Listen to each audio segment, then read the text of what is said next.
Hey there, this is Horner. We're going to look at motion of charged particles in the magnetic field. So this is part 2 of magnetism. Some things about magnetic forces. They are always at right angles, so we can say they're always orthogonal to the plane established by the velocity and magnetic field vectors. So velocity vector will go one way, you have your magnetic field go in the other direction, and then we would have our magnetic force in that third direction. So it might be coming out towards you or going into the board, kind of depending on what's going on. They can accelerate charged particles by changing their direction, and they also can cause charged particles to move in circular or helical paths. So that's the real purpose of whenever you have a magnetic field within an electrical system, you're trying to make the charged particles turn. Magnetic forces can't change the speed or the kinetic energy. They can change the velocity, because remember, velocity is direction dependent, but they cannot change the speed. So we can't go from 30,000 kilometers, 3,000 kilometers per second to 4,000. Speed will stay the same, but the direction can change. And if you can't change the speed, you won't be able to change the kinetic energy.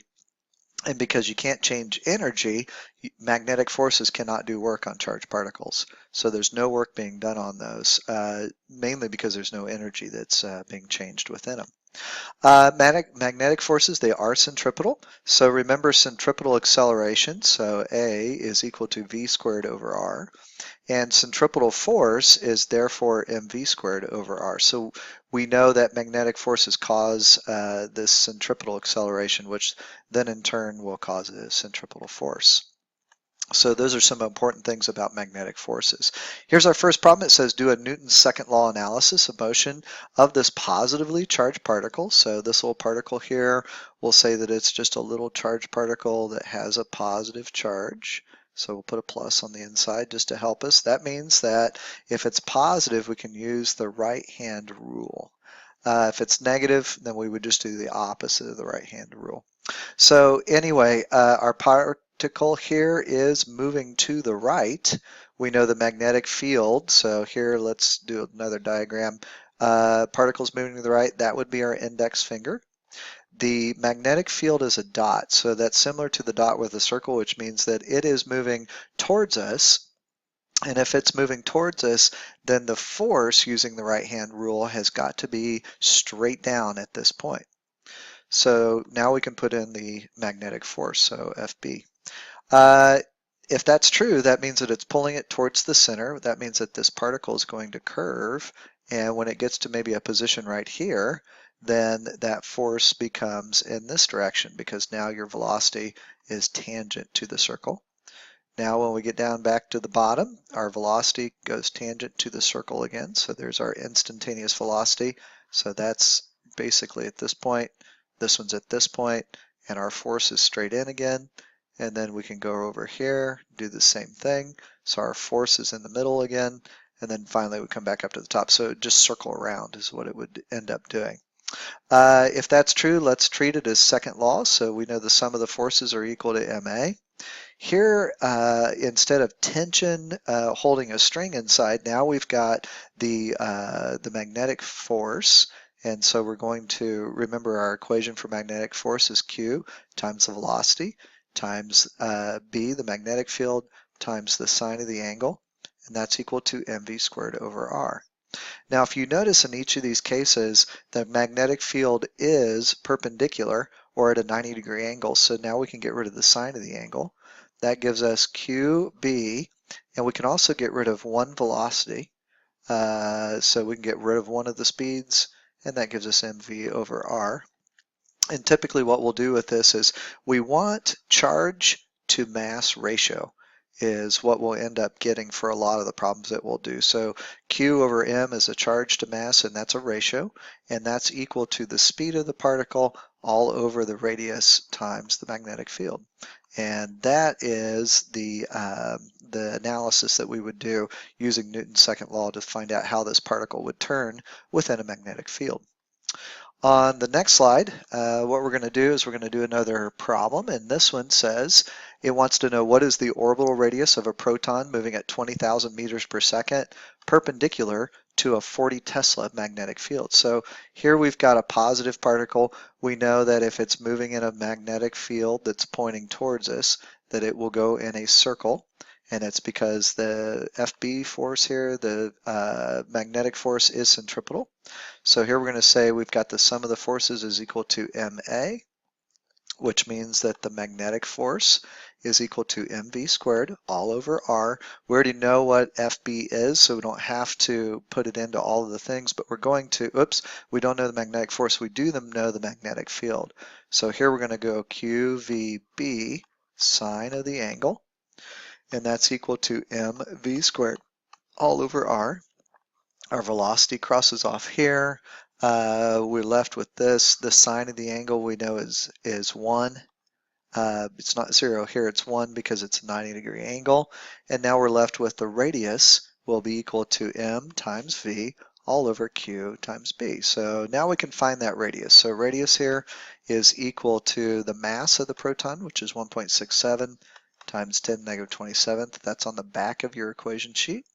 The speed here is 20,000 meters per second, and we're going to divide that by the charge, 1.6 times 10 to the negative 19th coulombs on a proton, and then we've got 40 Teslas for our magnetic field. So this is going to end up being 5.2 times 10 to the negative 6th meters, and that would be your radius. So it should be super small because we're dealing with a proton going around inside of a magnetic field. All right, let's take a look at the next one. It says, what must be the speed of an electron if it is to have the same orbital radius as the proton in the magnetic field described in the previous problem? So for this one, now we have a negative particle, and if the instantaneous velocity of that particle is this direction, our magnetic field is still coming towards us, we can use our right hand, we can point to the left, we can use our middle finger to point towards us, and we notice then that our thumb goes up. However, because it's a negative particle, we need to think about flipping the force in the opposite direction, so this force goes down. Now we'll see that our path, instead of being clockwise, is going to be counterclockwise for our electron. We know from the previous problem that our radius was 5.2 times 10 to the negative 6 meters, and so the sum of the forces should be equal to mass times acceleration, which means the magnetic force should be equal to mv squared all over r. Here we've got QVB, sine of the angle, is equal to mv squared all over r. We said we can then reduce that to QB is equal to mv over r. And so now our velocity is equal to QBr all over m. So let's go ahead and solve for this. So this is V is equal to 1.6 times 10 to the negative 19th. That's our charge on an electron, which is the same as that on a proton. 40 Tesla is our magnetic field. We know that the radius is 5.2 times 10 to the negative 6th. And then we're going to divide that by 9.11 times 10 to the negative 31st, and that is kilograms. That is the mass of an electron. At this point, we're going to end up with 3.6 times 10 to the 7th meters per second. And that's extremely fast. 3 times 10 to the 8th meters per second is equal to the speed of light. So this is very close to the speed of light. Awesome. Not a bad problem at all. So very similar to the previous one, but now we're using an electron. So much faster particle, much lighter particle too. In this next problem, we have an electric field. And in this electric field, it's directed south. And notice that it does say electric field, so be really careful. You're reading really well on these. A proton is traveling 300,000 meters per second to the west. What is the magnitude and the direction of the force on the proton? And then they want us to describe the path of the proton, and we need to ignore any gravitational effects. So here we've got an electric field that's pointing down. So we do not have a magnetic field. This is an electric field. So we're just going to put E for our electric field. We have a proton. So here's our proton. It is traveling in this direction. So you know what? Let's change color here. So now we've got a proton, and it is traveling in this direction, or at least it's trying to. And the electric field here then would force that proton in this direction. How do we know that? Because remember, we're always going from a positive source to a negative source. So if it's trying to move to the left and it's being forced down, then we know that it's going to kind of veer off and come down at an angle here. So we're actually going to make kind of a circular, somewhat of a circular path right here. Remember the equation for the force on a point charge is equal to E times Q in an electric field. So this is equal to 2,000 newtons per coulomb times 1.6 times 10 to the negative 19th coulombs for our charge. So we end up with a force of 3.2 times 10 to the negative 16th newtons. So that is the electric force, not the magnetic force. So we looked at the electric field first. You guessed it, on the next one we're going to do the same thing, but this time we're going to do a magnetic field. So we basically have the same setup that we did before, but this time we have a magnetic field that's pointing down. So we'll go ahead and draw that magnetic field. That magnetic field is 2 Teslas. We have the proton, and that proton is moving initially in the field in this direction when it's affected by the field. So we can't just say that it's going to move down, because that's not going to be true in this field. So this is velocity. Instead, we need to use the right hand rule. So now take your index finger and you'll point it to the left. Your middle finger will then point down, and when you do that, you'll notice that your thumb will actually come towards you. So that is the force due to the magnetic field. So it will point down. I will point absolutely towards you. So as that's getting pushed, it's going to kind of curve out towards you. It's kind of a strange way of thinking about it. But it does not do the same thing that the electric field did. Let's go ahead and find the magnitude. So FB is equal to QVB, sine of the angle. So the magnetic field force is equal to 1.6 times 10 to the negative 19th times 300,000 meters per second. And then we're going to multiply that times 2 Tesla. Now we're going to end up with a magnetic field force of 9.6 times 10 to the negative 14th newtons. So totally different direction, get a different number here. Also, remember our number for the electric field was somewhere around 3.2 times 10 to the negative 16th. So this one is a little bit bigger force compared to the other one. And that is that sample problem. Let's go ahead and take a look at the next one. This one says calculate the force and describe the path of this electron. So here we go again, be very careful. Notice this is not a magnetic field. This is an electric field.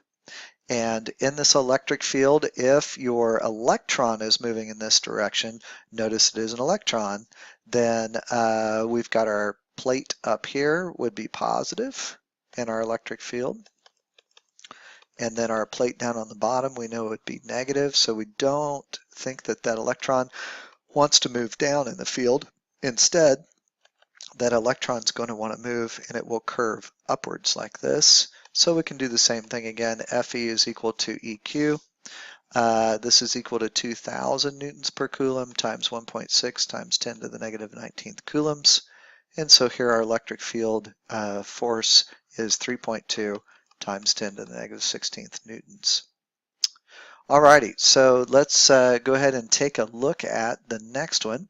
On this one, they want us to do the same thing, but this time we have a magnetic field. So because we have a magnetic field, they want us to calculate the force and describe the path. So let's do the path first. We have our velocity to the right. We have a magnetic field that's going into the page. So this magnetic field of 2,000 millitesla is going into the page. So we take our right index finger, point it to the right. We take our middle finger, point it into the page, and then our thumb goes up. But remember, this is a negative particle, and so because it's negative, instead of the force going up, the force is actually going to go down. So that would be the magnetic force. Let's find the actual quantity for this, or the magnitude. So FB is equal to QVB times the sine of the angle. We know that the magnetic field and the velocity vector are at 90 degrees, so this becomes 1. This is equal to 1.6 times 10 to the negative 19th. That's the charge on an electron times the velocity, which is 300,000. And then here we've got 2 Teslas. So we now see that it's 9.6 times 10 to the negative 14th newtons is that force on that electron. So it's a little more by about 100 or so units than the electric force. And that's the end of that problem. Next one, it wants to know how would we arrange a magnetic field and an electric field so the charged particle with a velocity v would pass through without being deflected at all. And so here we've got a charged particle. Okay, so there's an electron. If I want it to go through and not be deflected at all, I would want to have, I want to have straight up my electric field, my force due to electricity, and straight down I would want my force due to the magnetic field. So the sum of the forces here, I don't want them to equal anything, so that would be Fe minus Fb, and that would be equal to 0. So here the electric field needs to be equal to the magnetic field. Electric field is E times Q. Magnetic field is QVB sine of the angle. We're going to assume that this is going to be 1. We can cross off our charges, and now we're going to have an equation for the velocity. The velocity then would be equal to E over B. So we just take the electric field and divide it by that magnetic field strength, and that gives us how fast it's going, and we know if the forces are the same, then it would go through this field undeflected. It would not be deflected at all. If I look at electric fields and magnetic fields together, so here's a good example of what you see. We could say, you know, what's going to happen to this electron? So in this field, we can say that the speed of the electron would be equal to just a ratio of that electric field divided by the B field, and if they're equal, they should just pass right straight on through. Straight down, you'll see is the electric field, and so that electric field we know is going to be positive on top.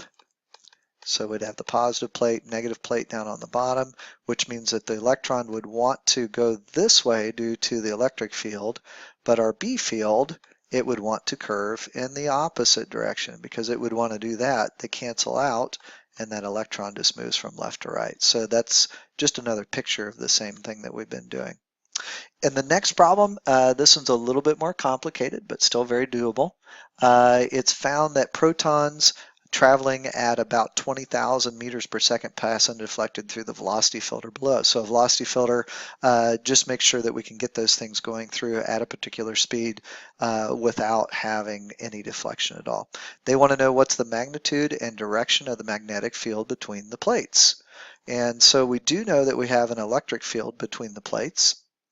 That electric field, notice that here we've got the negative part of the battery. So we would have a negative charges along this plate. Positive charges then would be on the top plate. And so for this one, our electric field would point straight down, and it would go from the positive to the negative.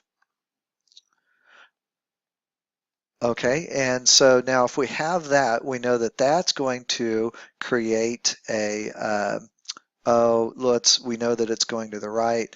The electric field is down, so that bends this proton so that it has a force pushing it down and to the right. We want a magnetic field then that will push it in the opposite direction with the same amount of force. And so this is kind of an application of what we were doing before. In order for that to happen, we need to have some sort of force pointing up, and that would have to be the magnetic force. So now you can use your thumb, point it up.